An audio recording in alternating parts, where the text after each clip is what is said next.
국민의힘은 잠시 뒤인 오후 2시부터 행사를 열고 3차 최종 결선에 진출할 2명의 후보를 발표합니다. 김문수, 안철수, 한동훈, 홍준표 이 4명의 후보들 가운데서 안철수 후보가 상대적으로 약세라는 관측이 우세한 상황에서 잠시 후 누가 웃게 될지 관심이 집중되고 있습니다. 네, 국민의힘은 오늘 오후 2시부터 이 여의도 중앙당사에서 3차 경선 진출자를 발표하는 행사를 개최합니다.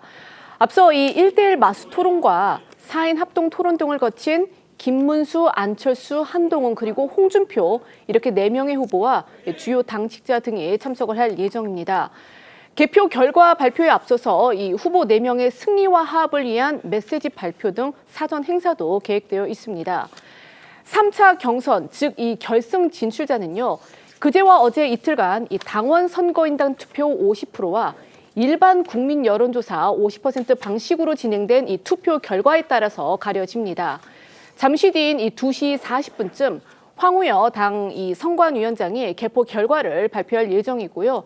득표율 1위와 2위를 차지한 후보 2명이 결승에 진출하게 됩니다. 물론 2차 경선에서 과반 득표자가 나오면요. 3차 경선 없이 최종 대선 후보로 확정이 됩니다.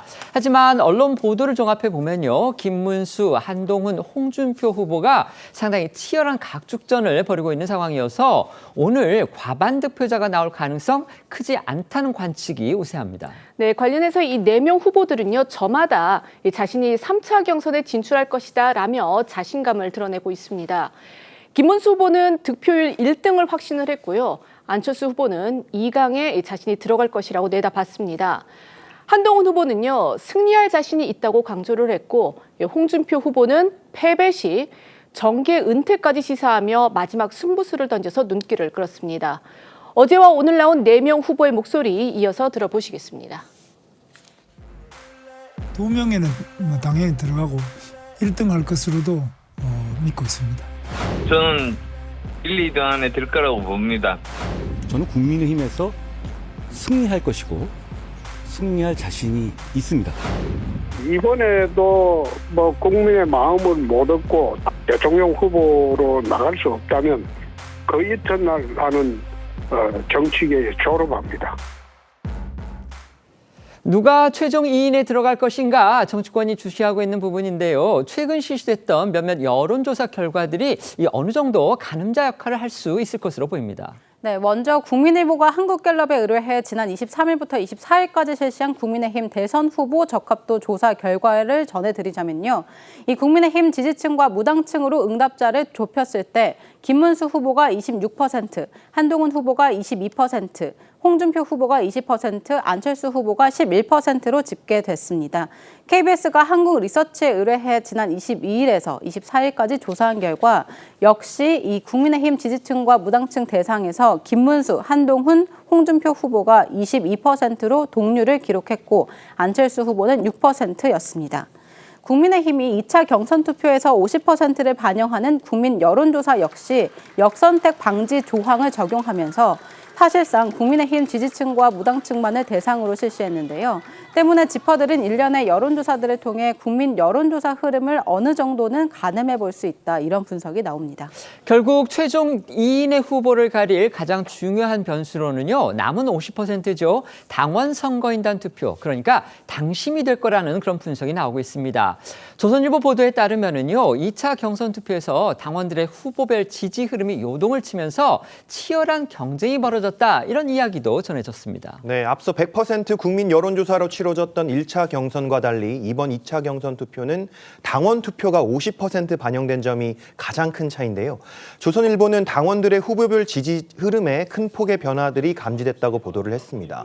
3자 경선 진출자가 누가 될지는 잠시 후인 2시 개표 결과를 발표하기 전까지 사실상 안개 속인 상황입니다. 관련해 국민의힘 당 선관위는 당원 선거인단 76만여 명 중 39만여 명, 50.93%가 투표에 참여했다고 밝혔는데요. 참고로 직전 대선이죠. 지난 2021년 대선 당시 국민의힘 대선 본 경선에서 당원 투표율은 63.89%로 역대 최고치를 기록했습니다. 잠시 뒤 최종 결선 진출 2강이 확정되고 나면요. 국민의힘 경선 그야말로 막바지에 돌입하게 됩니다. 국민의힘의 최종 후보는 어떤 방식을 거쳐서 언제쯤 결정되는지 남은 일정도 짚어주시죠. 네, 이 오늘 오후에 확정될 국민의힘 2강이죠. 3차 경선 진출자 2명은요. 내일 밤 10시 저희 TV조선 주간으로 최종 토론회를 갖습니다. 또 이번 주 목요일과 금요일에는 이 2차 경선과 마찬가지로 국민 여론조사와 당원 선거인단 투표가 각각 실시가 됩니다. 이어 이 국민 여론조사와 당원 선거인단 투표 결과를 이 5대5 비율로 반영을 해서 합산한 결과가 이번 주 토요일인 이 다음 달 3일, 5월 3일 이 전당대회를 통해서 발표가 됩니다. 이 결과에 따라 이 국민의힘 최종 대선 후보가 공식 선출될 예정입니다. 물론 앞서도 전해드린 대로 오늘 과반 득표자가 나오면 남은 일정 없이 이제 곧바로 최종 후보로 확정이 되는데요. 그 가능성은 매우 적어 보입니다. 오는 토요일 국민의힘의 최종 후보가 결정이 돼도 이 보수 진영 전체로 본다면 출마가 기정사실화하고 있는 한덕수 대통령 권한대행과의 단일화가 최종 변수가 될 것이다. 이런 관측도 여전합니다. 한대행 관련 사안은 잠시 후에 좀 더 자세히 짚어보도록 하고요. 4명의 후보들은 2차 컷오프를 하루 앞둔 어제 각기 다른 전략으로 막판 지지를 호소했습니다. 네, 탄핵 반대파로 분류되며 상대적으로 당심을 등에 업었다 이런 평가를 받아왔던 두 후보죠. 이 김문수, 홍준표 후보는 별도의 지역 일정 없이 언론 인터뷰와 공약 발표 등을 소화하며 여론전에 집중했는데요. 반면 탄핵 찬성파로 분류되는 안철수, 한동훈 후보는 어제 나란히 충청권을 찾아서 관심을 끌었습니다. 중도 확장성을 내세운 이 두 후보가 2차 컷오프를 하루 앞두고 과거 선거 때마다 캐스팅보트 역할을 해왔던 충청권 일정을 소화한 건 이 중도 민심 확보를 위한 행보다 이런 해석이 나오고 있습니다. 2차 컷오프를 앞두고 어제 엇갈렸던 4명의 후보들 행보 영상으로 보겠습니다. 직접 세계 시장을 누리는 경제 대통령이 되겠습니다. 이거 주 52시간제 이것도 탄력적으로 적용해요. 저 안철수가 대전, 세종, 충청과 함께 대한민국의 미래를 준비하겠습니다. 충청의 마음, 그리고 충청민들이 바라는 것이 무엇인지를 잘 파악하고 실천할 겁니다. 네, 4명의 후보들 오늘은 잠시 후 있을 2차 컷오프 경선 결과 발표를 앞두고 외부 활동은 최소화하고 있는 상황입니다. 국민의힘이 잠시 뒤인 2시부터 최종 결선 진출자 발표를 위한 행사를 진행합니다. 이제 여론조사, 국민 여론조사가 50%고요. 그다음에 당원 여론조사가 또 50%, 이른바 당심 민심이 5대5로 반영이 됩니다. 아까 저희가 여론조사 결과 몇 가지 전해드렸는데요. 보시다시피 지금 위에 3명이 좀 각축을 벌이고 있는데 거의 오차범위 내에 있기 때문에요. 별 의미가 수치상으로는 없어 보입니다. 그렇다면 결국 50%가 반영이 되는 이 당원 선거인단 투표, 결국 당심이 승부를 가를 주요 변수가 될 거다. 이렇게 지금 언론들이 보도하고 있습니다. 정 대변인님 맞습니까? 어떻습니까? 저는 지난번에 있었던 민주당 경선 결과를 봤을 때 당심과 민심의 차이가 그렇게 크게 나타날 것이라고 생각하지는 않습니다.